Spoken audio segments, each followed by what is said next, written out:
నమస్కారం. ఈటీవీ2 తీర్థయాత్ర కార్యక్రమానికి స్వాగతం. గా అనే అక్షరం జ్ఞానవాచకం. నా అంటే నిర్వాణం. జ్ఞాన నిర్వాణ ప్రదాయకుడు వినాయకుడు అంటే విశిష్టమైన నాయకుడు. బ్రహ్మవైవర్త పురాణం గణఖండంలో గణపతిని మించిన దేవత లేడని సాక్షాత్తు శ్రీ మహావిష్ణువే ప్రశంసించాడంటే గజారుని ప్రత్యేకత ఏమిటో అర్థమవుతుంది. అలాంటి వినాయకుడు మన రాష్ట్రంలో ఎన్నో ప్రాంతాలలో భక్తాభీష్ట వరదుడై పూజలందుకుంటున్నాడు. ఆ పరంపరలోని వినాయక సన్నిధి మెదక్ జిల్లా రుద్రారంలోని సిద్ధి గణపతి ఆలయం.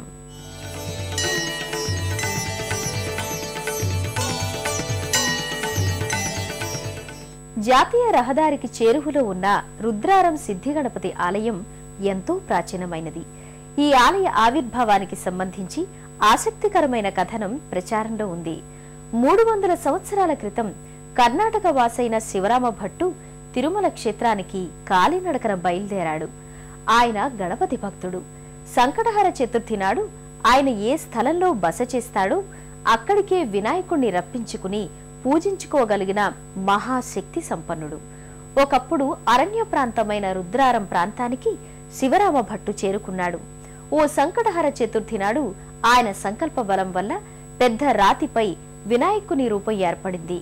శివరామ భట్టు స్వామిని పూజించుకుని స్వామి మూర్తికి తమ రక్షణ ఏర్పరిచి తన యాత్ర కొనసాగించాడు. ఆనాటి నుండి ఇక్కడ ఈ మూర్తే పూజలందుకుంటోంది. శుక్లాంబరధరం విష్ణుం శశివర్ణం చతుర్భుజం ప్రసన్నవదనం ఛాయేత్ సర్వవిఘ్నోపశాంతయే అగజా ఆనన పద్మార్కం గజాననమహర్నిశం అనేకదంతం భక్తానాం ఏకదంతముపాస్మహే ఏకదంతముపాస్మహే.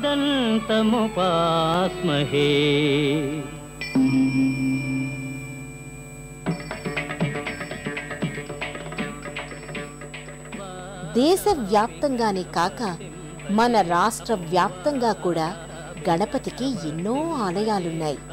ఆ నేపథ్యంలోనిదే మెదక్ జిల్లాలోని రుద్రారం శ్రీ గణేశ దేవస్థానం.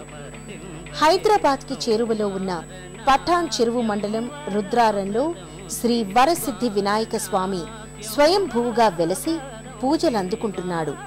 గణేష్ గట్టగా ఈ ప్రాంతీయులు పిలుచుకునే ఈ దేవస్థానం 300 సంవత్సరాల క్రితం అవతరించిన ఈ క్షేత్రం ఒకప్పుడు మహావైభవంగా మహర్షులకు ఆవాసంగా విలసిల్లింది. కాలక్రమంలో ఈ క్షేత్రం మరుగున పడగా ఇటీవల పునః ప్రాభవాన్ని సంతరించుకుంది.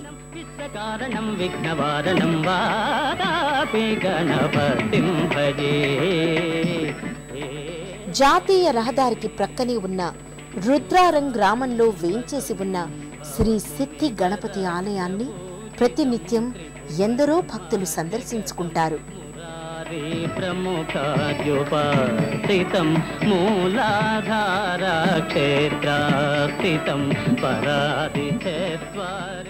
చారిత్రక పౌరాణిక ప్రశస్తి పొందిన ఈ మందిరం భక్తులకు అత్యంత చేరువలో ఉంది. జాతీయ రహదారి పక్కనే ఆలయ స్వాగత తోరణం ఉంటుంది. తోరణం మధ్య భాగంలో వినాయకుని ప్రతిమ గోచరిస్తుంది. ఈ తోరణం గుండా భక్తులు ఆలయ ప్రాంగణంలోకి ప్రవేశిస్తారు. ఆలయ ప్రాంగణం ముంగిట 3 అంతస్తుల రాజగోపురం ఉంటుంది. ఈ గోపురంపై పలు దేవతామూర్తులు ఉంటాయి. వీతరాగిణం వినతయోగినం విశ్వకారణం విఘ్నవారణం వాదాపి గణపతిం. ఈ రాజగోపురానికి ఇరువైపులా 2 ఏకశిలా మూర్తులు ఉంటాయి. కుంభసంభవమునివర ప్రపూజితం త్రిభువనమాచగతం మురారి ప్రముఖాద్యుపాసితం మూలాధారా క్షేత్రాస్థితం పరాది చత్వారి వాగాత్మకం ప్రణవ స్వరూప. ఈ గోపురం నుంచి భక్తులు ప్రధాన ఆలయ ప్రాంగణంలోకి ప్రవేశిస్తారు. ప్రధాన ఆలయ ప్రవేశ ద్వారంపై పార్వతీ పరమేశ్వరుల మధ్య వారి ముత్తుల తనయుడైన గణపతి ప్రతిమ నెలకొని ఉంటుంది.